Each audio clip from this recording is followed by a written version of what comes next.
Buenos dias, buenas tardes, buenas noches. Hello, everybody. My name is Christian Lamont. I'm with Latino Outdoors Storytelling, Communications, and Advocacy. And I'm thrilled today to have a wonderful conversation called Taking Back Cinco de Mayo. So what is Taking Back Cinco de Mayo? I think it starts with no more Cinco de Drinko. Let's take this opportunity to honor and enhance Cinco de Mayo as a day of action to defend our lands, our waters, and our cultures in the spirit of the Batalla de Puebla. To that end, I would love to introduce two wonderful organizers, advocates, storytellers, and human beings. Pedro and Olivia from Green Latinos, a wonderful organization who does an incredible amount of on-the-ground work, advocating, pushing for legislation, being activists, and encouraging their community to get up, to get loud, and to use their voices to make a difference in all of our lives and to save our planet. So without any further ado, I'd like to introduce Pedro and Olivia. All right, welcome. How are you both? Doing great. Thanks for having us. Well, Absolutely. I'm doing well. Thank you for inviting us. Absolutely. It's that time of the year. We did this last year, and I know that some things have updated with this initiative, with this campaign. But first and foremost, could you both introduce yourselves? Let us know a little bit about where you live, where you're from, a little bit of your family background, if you're comfortable, and what you do with our friends at Green Latinos. Olivia? Sure.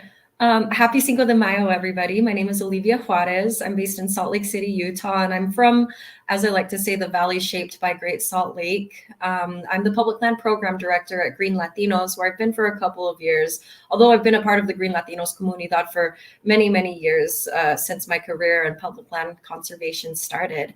I have a background of Mexican American heritage and Northern New Mexican heritage, different from my mom's and my dad's side.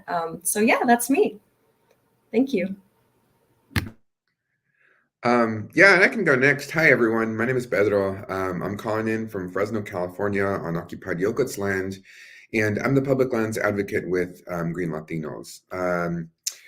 And at Green Latinos, we have a mission to generally increase Latino, Latina, Latinx representation in problem solving on our nation's biggest environmental crises, specifically also on public lands. I also have a background in Latin American history and in education as well too. So this campaign has been a really exciting opportunity to kind of bridge several of my different identities, and I'm really excited for the conversation to come. So thanks for having us.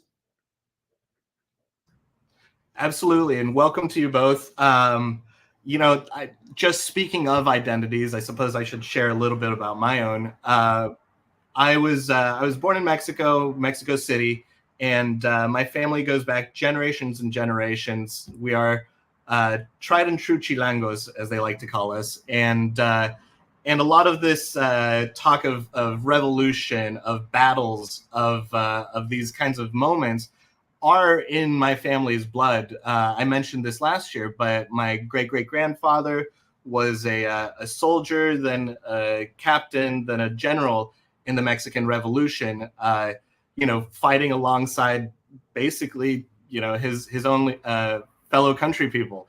And it was through their vision, fighting back against being oppressed, fighting back against what they saw as injustices, that the people spoke up, and against the imperialistic forces, against the colonizers, as they were so, that's the history of Mexico. And in 1914 through 1917, they fought against each other. And so my grandpa was a son of the revolution, and so that was always something we heard about in the household. And you speak up, you say something, you see an injustice, and you do something about it.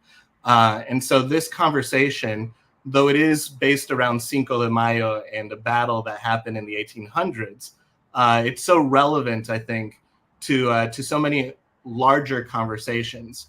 And I think the first time that I heard about the Take Back Cinco de Mayo campaign, as many of us did, was on social media. You're scrolling, there's a million things that are on your feed, a million things pulling at your attention in life, whether it's news, whether it's responsibilities, family. And then you see this thing that says Take Back Cinco, and you're like, oh, that's bold. I like this. Especially in a world where you're inundated, like I mentioned, the Stop the Cinco de Drinko thing, where Cinco de Mayo has always been, at least in my lifetime, the kind of butt end of a joke, where you see people in offensive play mustaches and sombreros, and there's just bottom level stereotypes about Mexicans in particular during this day.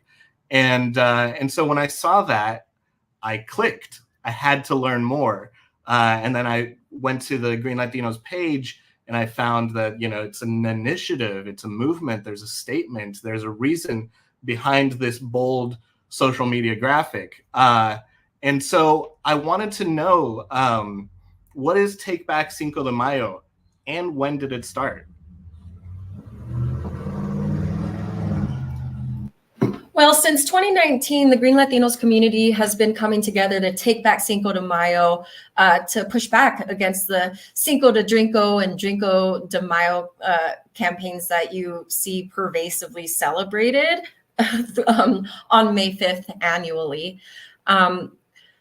Cinco de Mayo has some serious historical ramifications that I'll leave it to Pedro to explain in a bit. But suffice it to say is we're taking back Cinco de Mayo to be inspired and be courageous from the lessons and the histories learned at the Batalla de Puebla.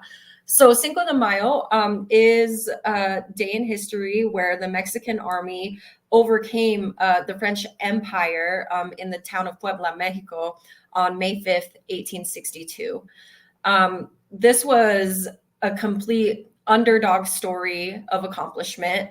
The Mexican forces were vastly outnumbered, but with the ingenuity and the courageous contributions of local guerrilla tactics, they overcame the French army that had more soldiers, better weapons, probably better defense, and overall, strategies. And on that day, Puebla won. They won that battle. And when you win a battle, it's not just about like the people that you overcome, right? Winning a battle for your place is winning a battle for your land, for your water, for your air, for your cultures. And we look at that as a pretty clear allegory to one of the greatest battles that we're all involved in today, which is the battle against the climate crisis, against climate injustices, against sacrificing our lands, our airs, and our waters for things that otherwise will harm our health. And then our battles for our cultures as well, to stop the Cinco de Drinko and the stereotyping and the monolithizing, if that's a word, of Latino culture that happens on Cinco de Mayo, by taking back Cinco de Mayo to honor and enhance this day as a day of action where we take the spirit of La Batalla de Puebla to advance our fights for climate conservation and cultural justice.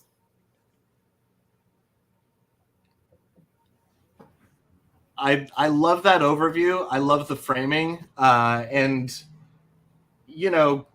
we talk about being outnumbered 2-to-1 kind of scenario. And that often feels like, between Latino Outdoors and Green Latinos and so many of our kindred organizations out there, that it does kind of occasionally feel like we're outnumbered, but we've got the soul, we've got the spirit, we've got the ingenuity and the creativity, that communication that we can rally support, and we can be like, this is happening, but it also ties into this. This is happening because of this. What can we do about it? How can we join together against these almost insurmountable odds and make a difference.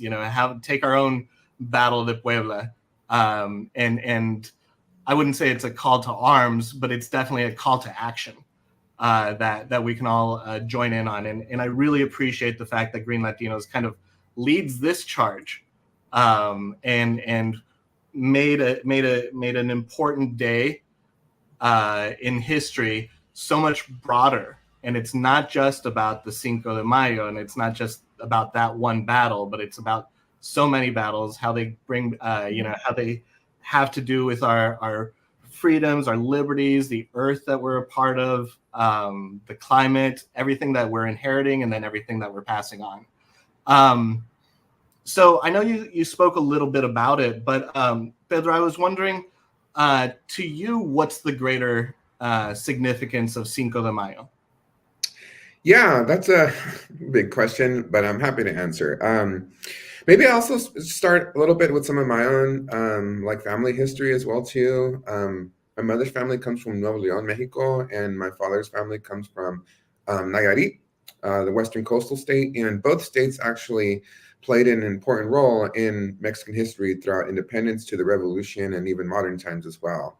And so, Cinco de Mayo, again, like I think it's more of a tool to really understand the role that Latinos have played in shaping Western hemispheric and global history, but also a tool to share and understand one of the biggest organizing efforts in all of human history, which was for the Americas to win and retain their independence. And so for a little bit of context for, the actual role is, maybe I'll start off with saying Mexico has been, as the modern state of Mexico, has been independent for about 100 years less than it's actually been colonized. And so that's to say, Cinco de Mayo is, a lot of people maybe might think it's Mexican Independence Day. And the best way yeah, head shake to that one. The best way I help people understand it is that it was not Mexican Independence Day, but it was important for Mexico to retain its independence. And so Cinco de Mayo is roughly in the 1860s, about 40 years after Mexico had won its independence. And so in early Mexican independence, after, again, 300 years of being colonized, you have series after series of different encroachments from other European countries. Actually, the French did attack Mexico in the 1830s. You also have a series of incursions from the United States.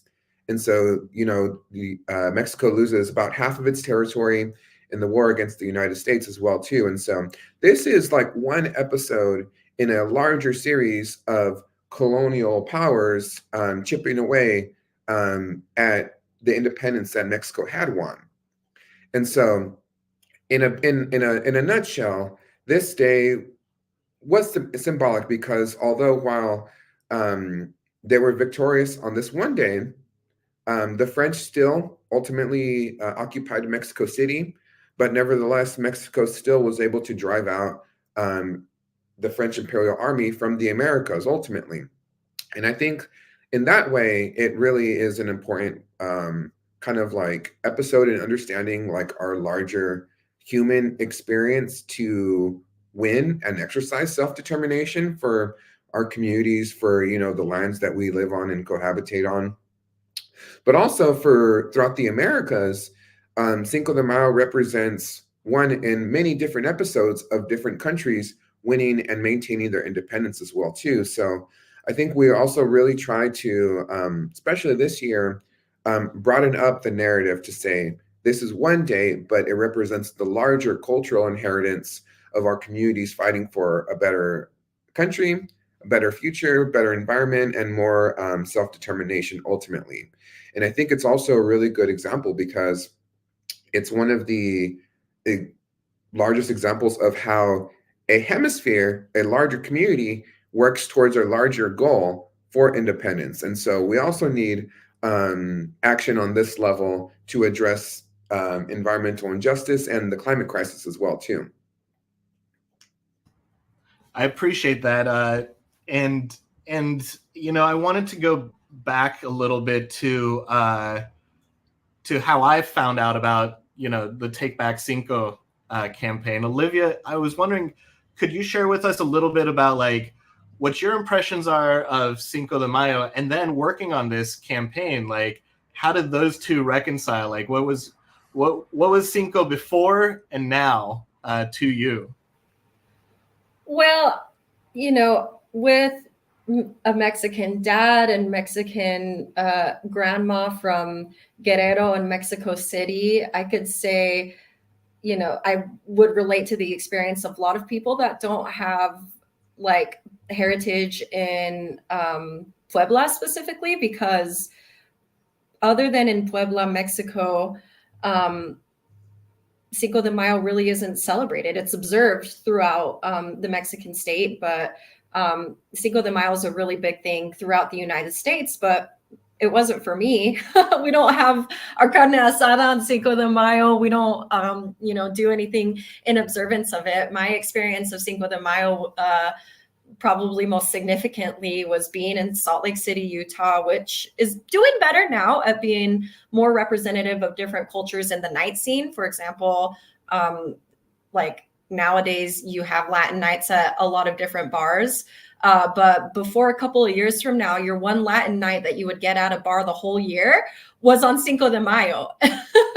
So my experience was that, like, in part, it's a big party time that corporations take advantage of to bring in customers to their bar or their restaurant. And then, of course, you see all of like the head caps at grocery stores selling Tostitos and guacamole ingredients. And, it really has just been a highly commercialized time. I won't say that it's only that, because I do think there's good work that community-led organizations do to fight against that by authentically celebrating Mexican culture on Cinco de Mayo, and maybe having like community festivals and baile folklorico and all of that.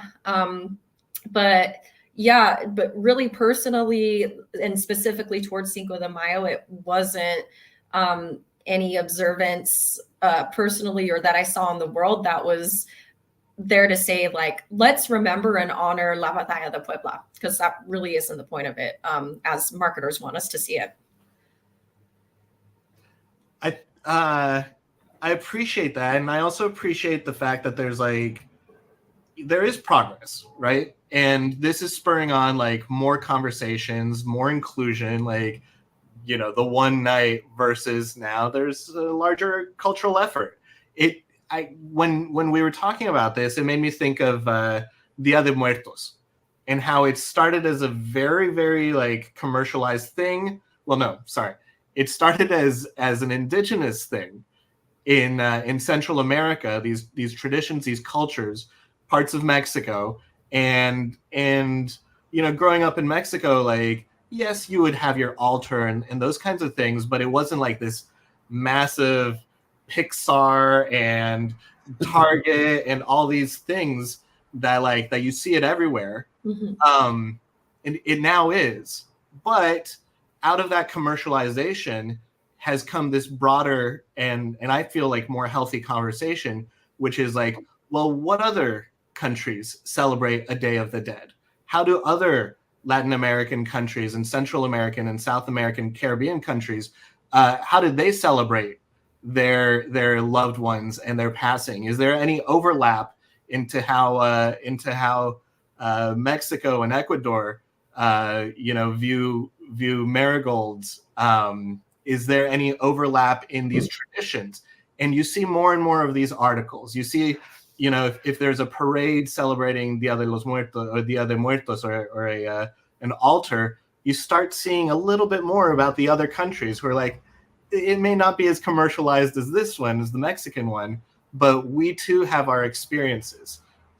Is there anything like that in the Take Back Cinco conversation and movement that you all have noticed, whether it's in your research, other movements that, again, they may not be framed under Cinco de Mayo, but they are similar battles, similar efforts, similar people-led movements that may not be a battle or one day, but maybe something that happened in a different country on a different day that kind of to you connects to the overall piece that we're talking. We're including more countries, we're including more experiences. Yeah, absolutely. And I could say, one of the cut across kind of themes here is, let's just say like independence, quote unquote, right? Because like the degree that benefited everyone and to the degree that like different communities were included or not included is like a big conversation. But just on the independence itself, I think that's one of the cut across themes for the entire Western Hemisphere. I mean, when you as people who maybe experienced schooling in the United States, you learn about the American Revolution.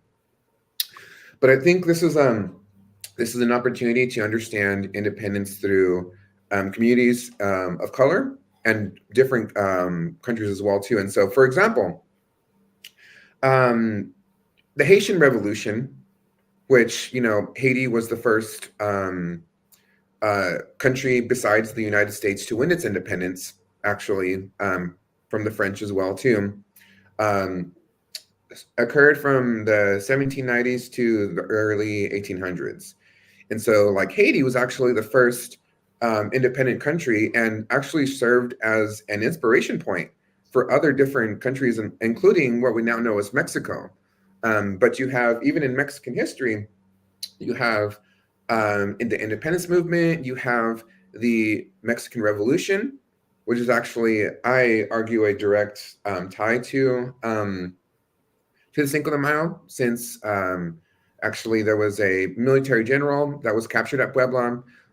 He escaped. Porfirio Diaz is his name, and ultimately became the dictator of Mexico for about 35 years and set the context for the revolution.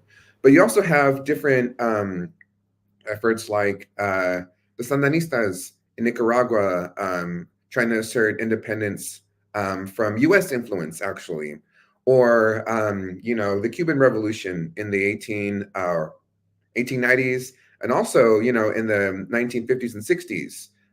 You could also even go back to pre-independence to different tribal-led efforts like the Pueblo Revolt of 1680. And so like the biggest cut across theme is like there's no shortage of different examples where people have tried to organize their community and to try to assert their own self-determination for a better future. Like there's no shortage of that. So in one way, the history of the Americas for the last 500 years has been characterized by colonialization, but it's also been characterized by like just resistance also.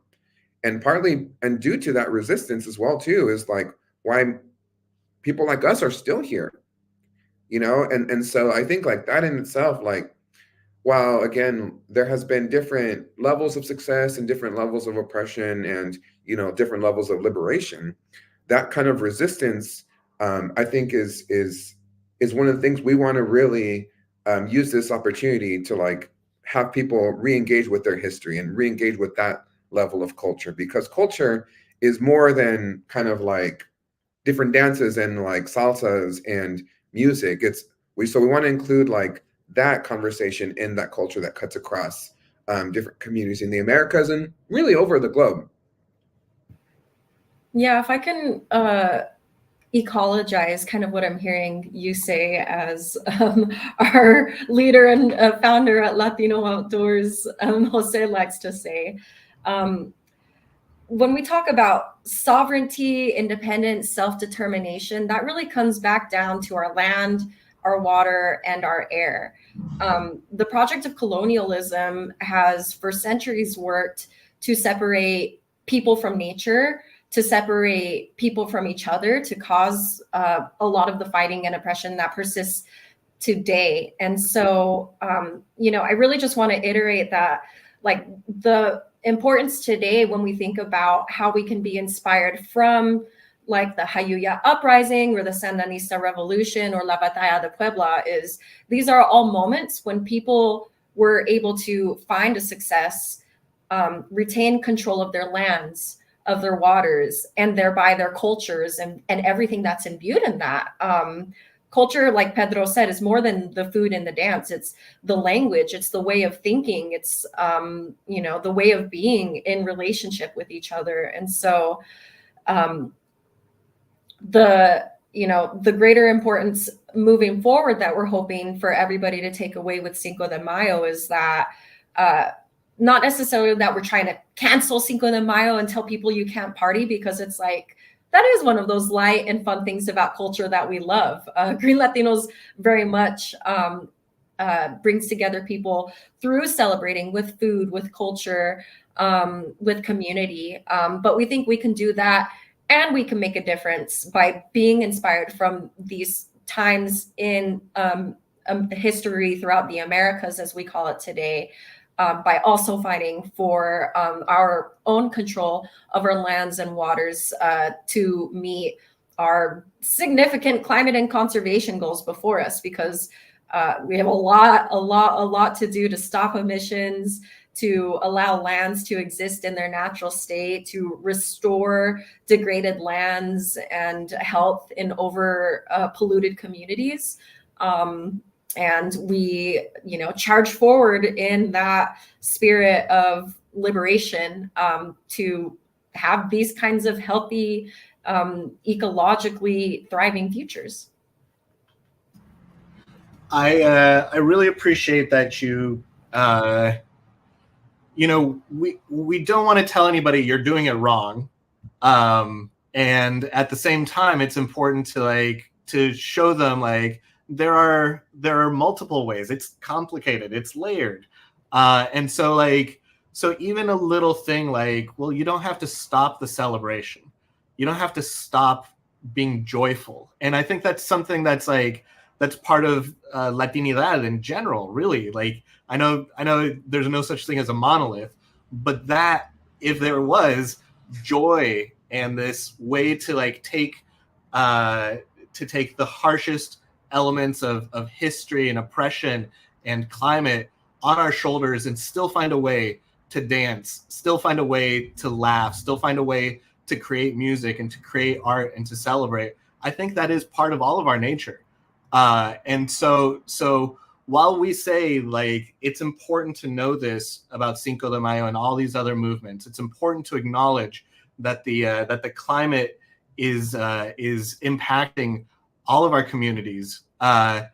It's also important to say, and yet we thrive, and yet within that resilience, and yet our existence is our resistance, and part of our existence is that joy. It is that happiness. It is that that drive to I don't want to say laugh it off, but to hug each other and to come together and work together to do it with a little bit of a little chispa, with a little spark in your eye and in your heart. So we've got this Take Back Cinco de Mayo Day of Action, and I wanted to ask you all what is that action? What action can we take? What action are you all taking? And then what can the average person do? If we don't know much about Cinco de Mayo and we're just scrolling through and we see, as I saw, this ooh, wow, this graphic or this call to action. What is the call to action? What is the day of action? And then how can each one of us get involved with this? Who wants to go? I'll start and maybe leave off half-baked for Pedro to finish. So what we're aiming to do with this campaign is enhance all of the great celebrations that are happening on Cinco de Mayo by having a national day of action that we're launching this year, where you can support by signing the declaration to take back Cinco de Mayo, by asking municipal, state, and federal government to recognize Cinco de Mayo as a national day of action for protecting our lands, our waters, our airs, and to stand against the stereotyping and other appropriations and mischaracterizations of Mexican and Latino culture on Cinco de Mayo. So one thing that you can do right now to help a National Day of Action be established is to sign the declaration that is essentially a petition calling for Cinco de Mayo to be a National Day of Action. And there it is, right below streaming, where you can sign the Take Back Cinco declaration. Pedro, how would you add to the significance of the Day of Action?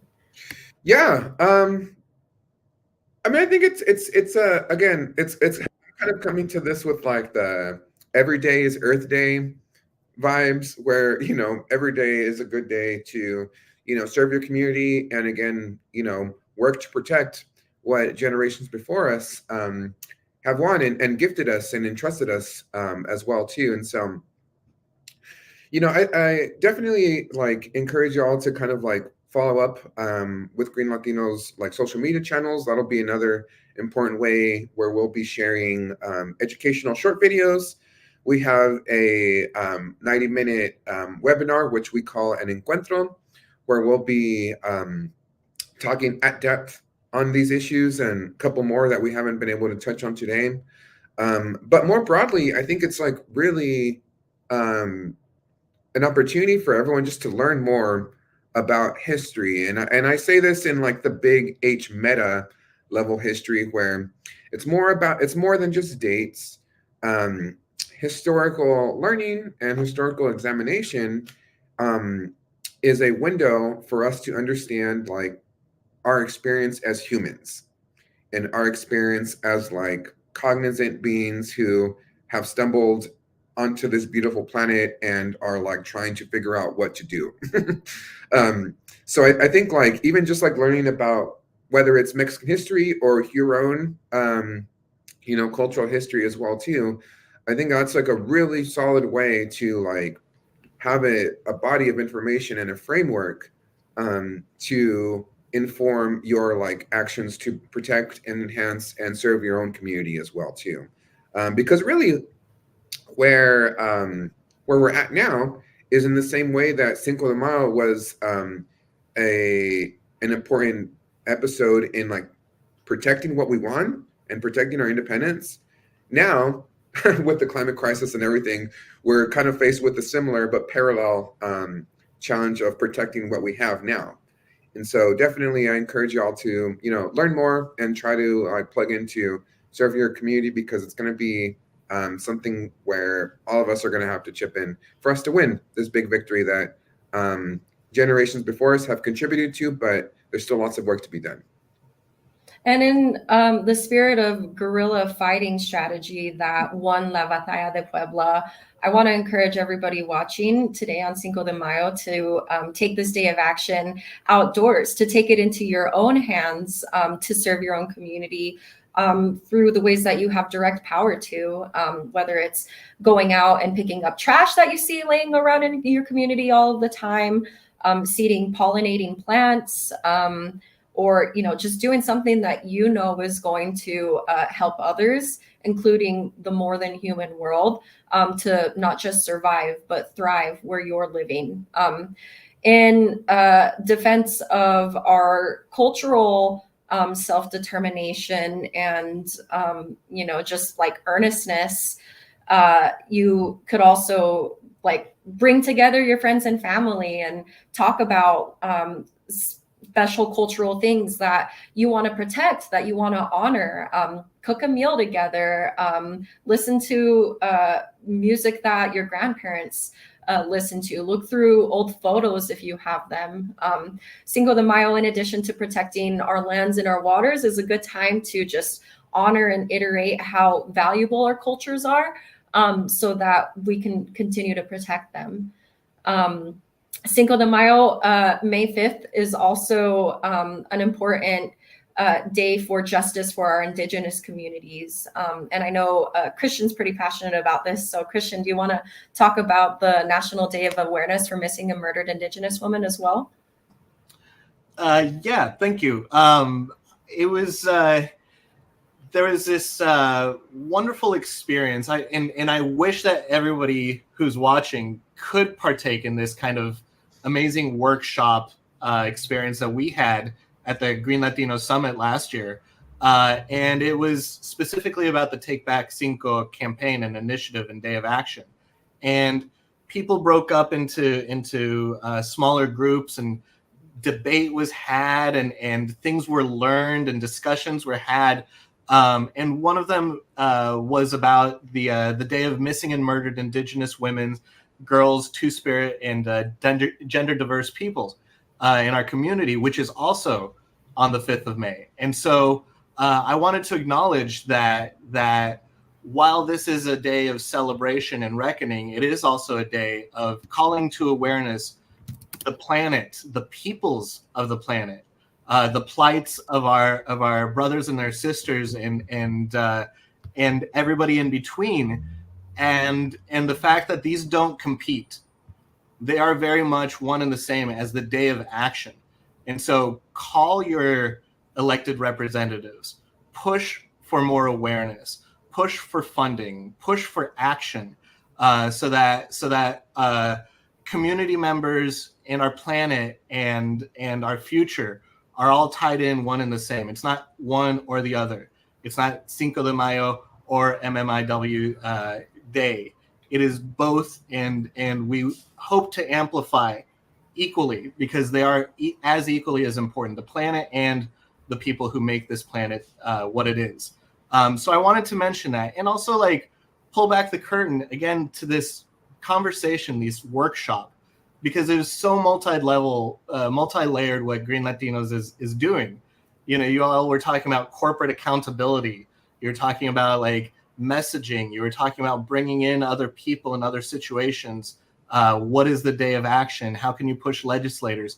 And so my sincere appreciation and gratitude to you both and your entire team for taking this initiative on, and for figuring out how to thread so many needles and really make it a call to action, a day of action.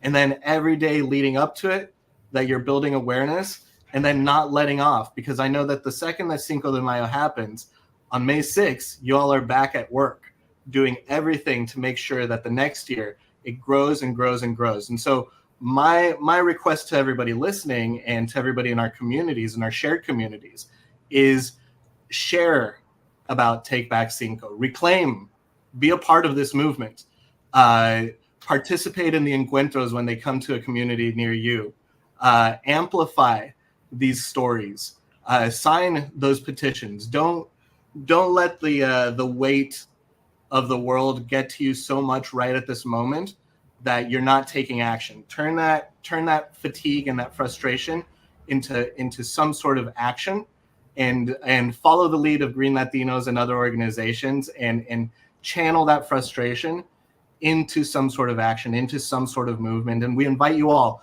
join this movement, join Take Back Cinco, and go visit greenlatinos.org, follow them online, ask Olivia and Pedro any questions that you might have, and the rest of the team. They're always there. They are a community resource as much as a leader, as much as the tip of the spear for this movement. So I just wanted to say that, and I will leave the rest, the wrap up to you, Olivia, and then Pedro, if you guys would like it. Yeah, I guess I'll wrap by saying that our environmental liberation is a very intersectional and cyclical thing. And so that's why we have confidence that and hope that everybody, not just people with Mexican heritage, will come together with the Green Latinos community to stand against the Cinco de Drinko nonsense on Cinco de Mayo, be inspired by the success at La Batalla de Puebla, and throughout moments of resistance and revolution throughout the Americas for self-determination, and apply that inspiration into our fights for our environmental liberation. Colonialism, extraction, violence against all peoples, and especially indigenous peoples in the Americas and globally, are inextricably tied. There isn't a world where people are no longer sacrificed until we no longer sacrifice our lands and our waters and our airsheds. So please take back Cinco de Mayo with us to get at this intersection and sign the declaration today. Yeah, and I'll wrap up with saying every single one of us and every single one of our families and our animal friends and the ecosystems that we reside on all have a right to be healthy and resilient and happy. And our communities are very powerful and beautiful, and so we have everything at our disposal to realize this better world. And this means confronting our own history, confronting the legacy of colonialization and injustices, but really leaning into these conversations because we know that something better is out there. So thank you again for joining us. I hope you all learned at least something from us today, and feel free to reach out for more information or keep these conversations running. So thanks again for your time. And thank you to Latino Outdoors for hosting us again. Yes, mil gracias, Latino Outdoors. Absolutely. And as they say on the streets, el pueblo unido jamás será vencido. The people united will never be defeated. So thank you all so much. We can work on a better world together. Appreciate you both. Thank you for taking your time today, and keep up the good fight, honestly. Gracias. Thank you both. Bye.